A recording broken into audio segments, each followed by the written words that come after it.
जय हिंद साथियों, मैं विकी शर्मा। तो साथियों, इस वीडियो में मैं आप लोगों को बताने वाला हूं इनकम टैक्स डिपार्टमेंट के तरफ से जो वैकेंसी आई हुई है, जो कि इसका नोटिफिकेशन आउट कर दिया गया है। ठीक है ना, जो कि इसका नोटिफिकेशन आउट कर दिया गया इनकम टैक्स डिपार्टमेंट की तरफ से। बहुत ही अच्छी यहाँ पे वैकेंसी देखने को मिल रहा है, जो कि आप लोग का जो फॉर्म रहने वाला, जो कि ये आप लोगों के फॉर्म जो कि कैंटीन अटेंडेंट के रहने वाले हैं। ठीक है, और क्वालिफिकेशन की बात कर लें तो आप लोग देख पा रहे होंगे ओनली 10th पास। ठीक है ना, ओनली 10th पास।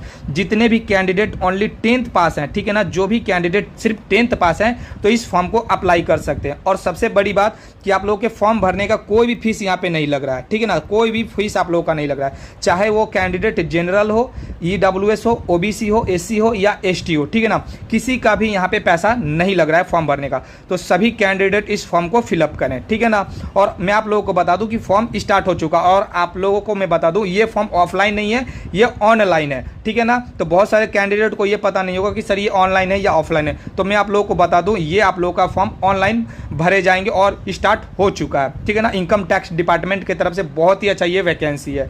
और आप लोगों का ये कैंटीन अटेंडेंट का है। आप लोगों को मैं बता दूं काम इसमें कुछ ही नहीं रहता। ठीक है ना, इसमें कुछ काम नहीं रहता, ज़्यादा कोई आप लोगों का इसमें कुछ काम नहीं रहता। ठीक है, और यहाँ पे सैलरी की बात कर लें तो आप लोग सैलरी देख ही पा रहे होंगे। ठीक है ना, तो अच्छा खासा इस पर आप लोगों का सैलरी बन जाता है, और मात्र 10th पास पे है। तो चलिए मैं और आप लोगों को जानकारी देता हूँ पीडीएफ के माध्यम से। मैं आप लोगों को स्टेप बाय स्टेप समझाने की कोशिश करता हूँ। तो चलिए हम लोग पीडीएफ के जरिए मैं आप लोगों को बताता हूँ। और एक बात मैं आप लोगों को बता दूं कि आप लोगों का जो एग्जाम होगा एक ही दिन में सारे चीज़ करवा लिए जाएंगे। ठीक है ना, तो चलिए हम लोग अपने पीडीएफ पे आते हैं।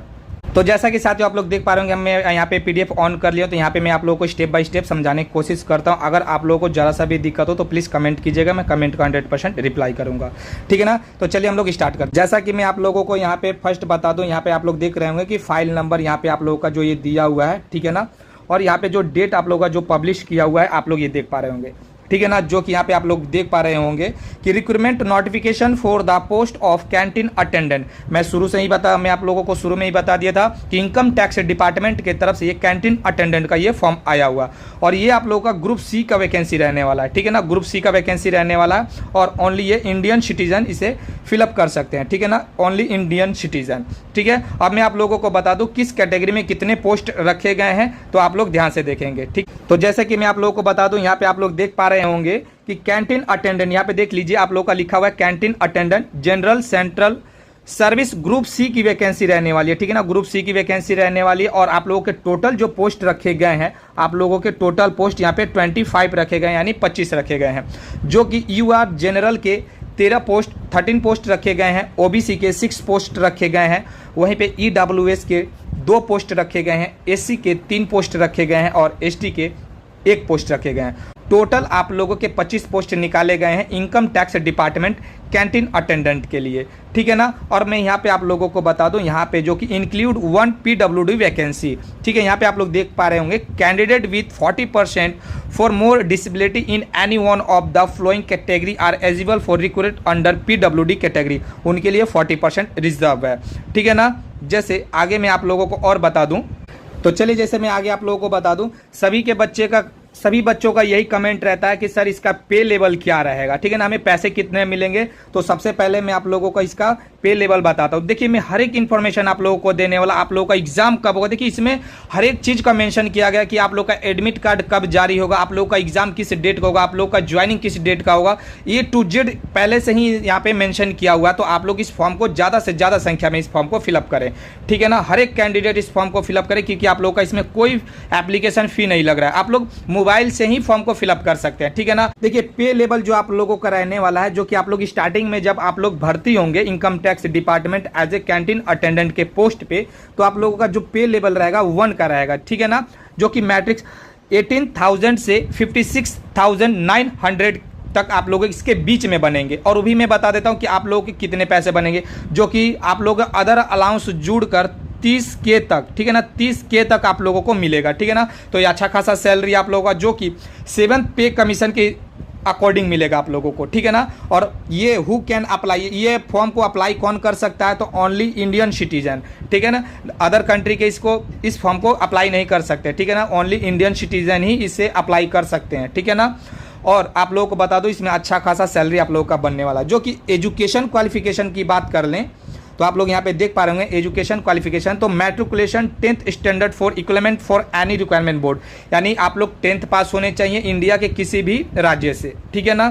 तो आप लोगों को ये समझ में आ चुका होगा। चलिए मैं आप लोगों को और बता देता हूँ जो आप लोगों का एज लिमिट रहने वाला है। तो आप लोग यहाँ पे देख पा रहे होंगे एज लिमिट आप लोग यहाँ से काउंट कर लेंगे, जिनका 18 वर्ष हुआ है नहीं हुआ तो यहाँ से आप लोग काउंट कर लेंगे। मैं आप लोगों को बता दूं कि 18 वर्ष पूरे होने चाहिए, 1-2 दिन भी कम हो तो आप लोग फॉर्म को नहीं भर सकते, ठीक है। तो यहाँ पे आप लोग देख पा रहे होंगे, ठीक है, जो कि आप लोग का मिनिमम आप लोगों के 18 वर्ष रखे गए हैं और मैक्सिमम 25 वर्ष रखे गए हैं, ठीक है ना। और वहीं पे एज रिलैक्शन की बात कर लें तो यहाँ पे आप लोगों के 40 इयर्स तक आप लोगों के कैंडिडेट फिलअप कर सकते हैं, ठीक है ना। जो कि एक्स सर्विस मैन होंगे तो वो 40 इयर्स तक इस फॉर्म को अप्लाई कर सकते हैं, ठीक है ना। वहीं पे आप लोगों को मैं बता दूं कि date for sublimation online application जो कि 8/9/2024 जो कि स्टार्ट हो चुका है आप लोगों का फॉर्म, जैसे मैंने शुरू में ही बता देता कि फॉर्म स्टार्टिंग हो चुका है, ठीक है ना। फॉर्म फिलअप स्टार्ट हो चुका, जो कि लास्ट डेट आप लोगों के पास 22/9/2024 जो कि आप लोगों के मात्र 10 से 12 दिन ही यहाँ पे समय मिला हुआ। तो ज़्यादा से ज़्यादा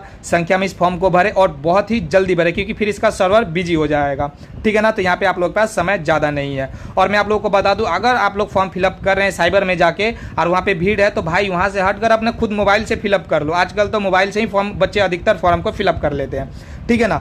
वहीं पे आप लोगों को मैं बता दूं कि last date and time for respect online application जो कि आप लोगों के लास्ट डेट यहाँ पे मैं बता दूं 22/9/2024 तक ही रखे गए हैं। और वहीं पे मैं आप लोगों को बता दूं कि publication of list of short listed candidate for the written examination. अब यहाँ पे मैं आप लोगों को बता दूं यहाँ पे क्या है, तो यहाँ पे उसी कैंडिडेट के एडमिट कार्ड भेजे जाएंगे जो कि इनकम टैक्स डिपार्टमेंट के तरफ से शॉर्ट लिस्ट होंगे, ठीक है ना। तो जितने भी कैंडिडेट 10th पास हैं उनके अच्छे खासे मार्क्स हैं तो उन्हीं को शॉर्ट लिस्ट किया जाएगा, ठीक है ना। तो आप लोग अपने फॉर्म को फिलअप कर दीजिए। देखिए मैं ये नहीं कहता कि जिनके कम मार्क्स है वो फिलअप ना करें, देखिए यहाँ पे पैसा नहीं लग रहा है, ठीक है ना। तो यहाँ पे कोई नहीं बता सकता कि कितने मार्क्स वाले को वो बुलाएंगे और कितने मार्क्स वाले को नहीं बुलाएंगे, ठीक है ना। तो आप लोग अपने फॉर्म को फिलअप कर दीजिए, मोबाइल से ही कीजिए, ठीक है ना। साइबर में जाएंगे 100 रुपये 50 रुपये लग जाएंगे, तो आप लोग मोबाइल से ही फॉर्म को फिलअप करें, क्योंकि यहाँ पे चार्ज नहीं लग रहा है फॉर्म फिलअप का, ठीक है। तो क्लियर हो गया होगा। तो देखिए जो आप लोगों का शॉर्ट लिस्ट होगा 1/10/2024 यानी नेक्स्ट मंथ 1 तारीख का ही आप लोगों का शॉर्ट लिस्ट हो जाएगा और एडमिट कार्ड आना स्टार्ट हो जाएगा। देखिए यहाँ पे लिखा भी है eligibility of the hall ticket for downloading, यानी बच्चे एडमिट कार्ड डाउनलोड कब करने लगेंगे, तो 1 ही तारीख को यहाँ पे बच्चे एडमिट कार्ड डाउनलोड करना स्टार्ट कर लेंगे। कब, तो कब से कब तक, अगर मान लीजिए 1 तारीख को नहीं आता है तो बच्चे घबरा जाएंगे कि सर नोटिफिकेशन में तो आपने बताया था 1 तारीख, लेकिन यहाँ पे देखिए 1 तारीख से 5 तारीख के बीच में आप लोगों का एडमिट कार्ड डाउनलोड होना स्टार्ट हो जाएगा, ठीक है ना। तो आई होप कि क्लियर हो चुका होगा। अब देखिए place date of written examination, आप सोच रहे होंगे सर हम इस राज्य के हैं तो हमारा एग्जाम कहाँ पे होगा, तो आप इंडिया के किसी भी राज्य से हो आप लोगों का एग्जाम चेन्नई में होगा, ठीक है ना। तो क्लियर हो चुका होगा कि आप इंडिया के किसी भी राज्य से आप लोगों का written exam income tax department canteen attendant का एग्जाम जो कि चेन्नई में होगा। और कब होगा, तो 6/10/2024। देखिए यहाँ पे मेंशन कर दिया गया कि आप लोगों का एग्जाम कब होगा, ठीक है। तो आप लोगों के पास ज़्यादा समय नहीं है कि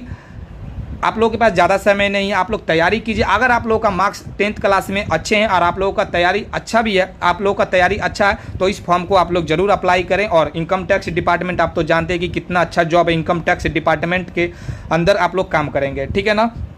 तो चलिए मैं नेक्स्ट पॉइंट बता देता हूँ कि आप लोगों के डॉक्यूमेंट कौन कौन से लगेंगे, आप लोगों के कौन कौन से सिलेबस से क्वेश्चन आने वाले हैं, कितने मार्क्स के आएंगे, कितने नेगेटिव मार्किंग है या नहीं है, ठीक है ना। तो इसमें आप लोगों को मैं बता दूं कि नेगेटिव मार्किंग है या नहीं है, ये बच्चे का बहुत बड़ा डाउट रहता है, ठीक है ना। जैसे कि आप लोग देख पा रहे हैं कि हु कैन अप्लाई, तो ओनली इंडियन सिटीजन अप्लाई कर सकते हैं इसे, ठीक है ना। और एज लिमिट 18 से 25 होने चाहिए। और कब से काउंट होगा, तो यहाँ से आप देख पा रहे होंगे 23/9/1999 से आप लोग का एज काउंट होना स्टार्ट हो जाएगा, ठीक है ना। अब चलिए नेक्स्ट मैं आप लोगों को बता दूं, और एज आप लोगों को मैं बता दूं क्वालिफिकेशन, तो यहाँ पे देख पा रहे होंगे कि 10th पास है, ठीक है। और एज रिलेक्शन की बता दूं तो मैं आप लोगों को स्क्रॉल करके बता देता हूं। जैसे कि आप लोग देख पा रहे होंगे कैटेगरी वाइज यहाँ पे, तो SC ST वाले जो है उनको 5 साल का यहाँ पे एज रिलेक्शन मिला हुआ है। जो OBC हैं उन्हें 3 साल का एज रिलेक्शन मिला हुआ। जो PWD एक्स सर्विसमैन है उन्हें 3 साल का, जो PWD वाले हैं उन्हें 10 ईयर का यहाँ पे एज रिलेक्शन मिला हुआ। इसका मतलब 18 से 25 तो नॉर्मल फिलअप कर सकते हैं, ठीक है ना। और जो OBC वाले हैं 3 साल मिलाकर 28 साल तक फिलअप कर सकते हैं। और जो SC/ST वाले हैं वो 30 साल तक फिलअप कर सकते हैं, और एक्स सर्विसमैन PWD वाले मिलाकर वो 40 ईयर्स तक फिलअप कर सकते हैं। ठीक है ना, तो आई होप क्लियर हो चुका होगा। ठीक है ना, तो चलिए हम लोग नेक्स्ट पॉइंट पे बात कर लेते हैं। जैसे देखिए यहाँ पे आप लोग जब फॉर्म को फिलअप करेंगे तो आपको एक आईडी प्रूफ आईडी प्रूफ देना होगा, जैसे कि आधार कार्ड हुआ, पैन कार्ड हुआ, ठीक है ना, पासपोर्ट हो या ड्राइविंग लाइसेंस हो या वोटर आईडी कार्ड हो। ये तो आप लोग को नॉर्मली सभी को पता रहता है। और देखिए आप लोगों का ये यहाँ पे वेबसाइट दिया हुआ है, इस लिंक पे आप लोग क्लिक करके आप लोग इस फॉर्म को अप्लाई कर सकते हैं। और ये आप लोगों का नोटिफिकेशन कहाँ मिलेगा, तो मेरे Telegram group Sharma ji coast guard में। ठीक है ना, आप लोग ज्वाइन हो जाइए, वहाँ पे मैं ऑलरेडी नोटिफिकेशन को सेंड कर चुका हूँ, तो वहाँ से आप लोग डाउनलोड करके और अपने से खुद से भी आप लोग इसे रीड कर सकते हैं। अगर आप लोगों को ज़रा सा भी डाउट हो तो आप लोग कमेंट सेक्शन में आस्क कीजिए। ठीक है ना, क्वेश्चन को आस्क कीजिए। ठीक है, तो चलिए 7 नंबर जो कि बहुत ही आप लोगों का ये इम्पॉर्टेंट है। ठीक है ना, बहुत ही इम्पॉर्टेंट है ये। ठीक है, तो देखिए जब आप लोग फॉर्म को फिलअप करेंगे तो अपने पास कौन कौन से डॉक्यूमेंट रखेंगे, कितने KB में रखेंगे या कितने MB में रखेंगे, इस सारा का सारा यहाँ पे बताया गया। जब फॉर्म आप अप्लाई करेंगे तो कौन कौन से आपके पास डॉक्यूमेंट होने चाहिए, अगर साइबर में आप जाकर फिलअप करते हैं तो अपने साथ कौन कौन से डॉक्यूमेंट लेकर जाएं। ठीक है ना, तो ये देखिए यहाँ पे बहुत ही इंपॉर्टेंट, अगर आप लोग फॉर्म फिलअप करते हैं तो ये डॉक्यूमेंट मोस्ट इंपॉर्टेंट है, नहीं तो आपका फॉर्म ही रिजेक्ट कर दिया जाएगा, आपका कॉल लेटर आएगा ही नहीं। तो सबसे पहला आता है आप लोगों का मैट्रिकुलेशन यानी 10th स्टैंडर्ड का रिक्वायर्ड सर्टिफिकेट। ठीक है ना, उसके बाद कम्युनिटी यानी कास्ट सर्टिफिकेट, आप EWS से हैं, OBC से हैं या SC से हैं या ST से हैं, या आप लोगों के कम्युनिटी कास्ट सर्टिफिकेट होना चाहिए। उसके बाद document in support of age relaxation claim in ex serviceman central government employ of applicable, अगर आप एज रिलैक्शन लेना चाहते हैं तो आपके पास वो कास्ट सर्टिफिकेट होने चाहिए। ठीक है ना, अगर आप OBC से हैं तो आपका NCL होना चाहिए, EW से तो आपका EW सेंट्रल का बना होना चाहिए, क्योंकि ये सेंट्रल का वैकेंसी है। ठीक है ना, आप PWD से हैं तो आपके पास वो सर्टिफिकेट होने चाहिए। आप लोगों के ये मैं बता दूं 5 number point, 1 passport size photograph with full name. जैसे मैं आप लोगों को बता दूं, जब भी आप लोग फॉर्म को इस फिलअप करेंगे तो ये आपका फोटो हो गया।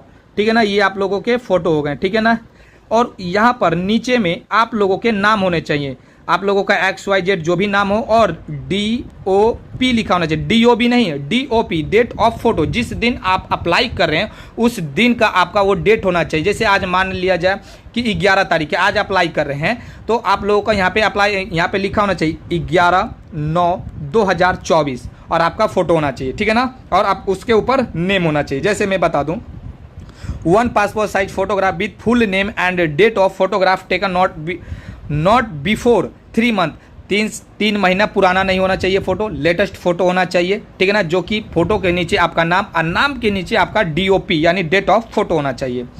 उसके बाद 6 नंबर स्कैन सिग्नेचर, आपका सिग्नेचर खुद का होना चाहिए, वो सिग्नेचर स्कैन होना चाहिए। ठीक है ना, नेक्स्ट मैं आप लोगों को बता दूं 7 नंबर जो कि आप लोग का एक आईडी प्रूफ आप लोगों को देना होगा, तो कोई सा भी आप आईडी प्रूफ लगा दीजिएगा, आधार कार्ड हो, पैन कार्ड हो, पासपोर्ट हो या ड्राइविंग लाइसेंस हो, वोटर आईडी कार्ड हो, आप लोगों के पास जो भी हो आप लगा दीजिएगा। ठीक है ना, ये अधिकतर सभी बच्चे के पास होते ही हैं। ठीक है ना, चलिए नेक्स्ट ये 9 नंबर जो आप लोग देख पा रहे होंगे, देखिए यहाँ पे जो कि शॉर्ट लिस्टिंग जो लिखा हुआ है, यहाँ पे देखिए टोटल कितने वैकेंसी हैं, टोटल 25 वैकेंसी है। कैंडिडेट कितने बुलाए जाएंगे, 500 कैंडिडेट बुलाए जाएंगे। 20 eligible application against each vacancy and each category, यानी हर एक कैटेगरी से 20 स्टूडेंट ही वहाँ पे आप लोगों को सिलेक्ट किया जाएगा।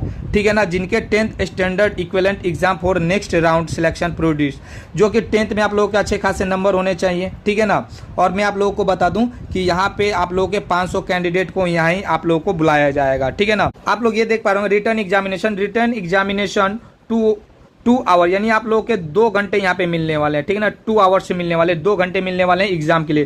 क्वेश्चन कितने रहेंगे, 100 क्वेश्चन रहेंगे, मल्टीपल चॉइस यानी 4 ऑप्शन रहेंगे, A, B, C and D।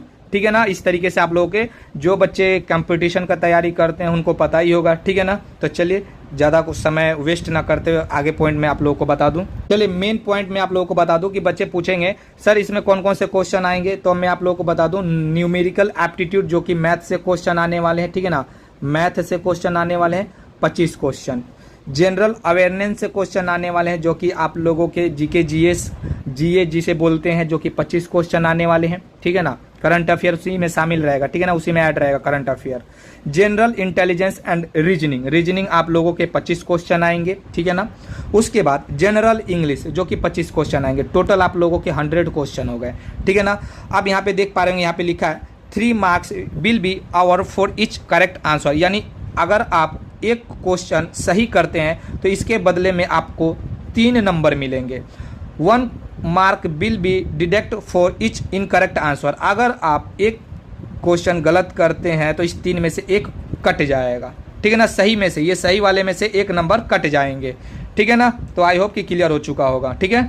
उसके बाद में मैं आप लोगों को स्क्रॉल करके दिखा दे रहा हूं कि आप लोगों के कौन कौन से क्वेश्चन किस सिलेबस से कितने क्वेश्चन पूछे जाएंगे। तो देखिए न्यूमेरिकल एप्टीट्यूड से जो आप लोगों के ये क्वेश्चन पूछे जाएंगे, तो ये आप लोगों के देख पा रहे होंगे कि इस तरीके से आप लोग पढ़ लेंगे, ठीक है ना। नहीं तो मैं आप लोगों को बता दूं कि इसका नोटिफिकेशन जो PDF है मैं अपने टेलीग्राम ग्रुप में दे दिया हूँ, ठीक है ना। जनरल अवेयरनेस का आप लोग देख पा रहे होंगे, ठीक है ना। उसके बाद आप लोग जनरल रीजनिंग, ठीक है ना, जनरल इंटेलिजेंट एंड रीजनिंग के आप लोग सिलेबस देख लेंगे, कौन कौन से सिलेबस से क्वेश्चन पूछे जाएंगे।